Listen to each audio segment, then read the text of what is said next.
Final सुटायच्या आधी ऐतिहासिक या ठिकाणी फेरा सुटणार आहे। सोन्या आणि सुलतानची गाडी आणि या दृश्याचा आनंद घ्यायला आकाशामध्ये या ठिकाणी सप्तरंगी या ठिकाणी धनुष्य या ठिकाणी आकाशामध्ये दिसतोय। एक आगळं वेगळं या ठिकाणी चित्र, एक ऐतिहासिक फेरा ज्या दोन्ही बैलांनी काळ गाजवला असा या ठिकाणी बैलजोड खाली पळायला गेलाय। याचा आनंद घ्यायला या ठिकाणी इंद्रधनुष्य सुद्धा या ठिकाणी वरती आलाय।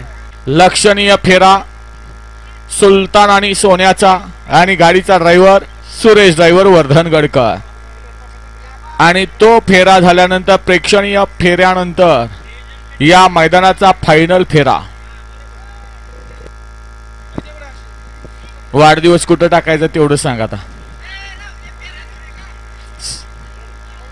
सुटला ऐतिहासिक फेरा सुटला। अखंड बैलगाडी चालक मालक शौकीनांचा मनातला फेरा आणि मनातला जोड सुलतान आणि सोन्या गाडीचा ड्रायव्हर प्रणव ड्रायव्हर शेंद्र्याचा गोलीगत धोका केला। सुरेश ड्रायव्हर बसणार होते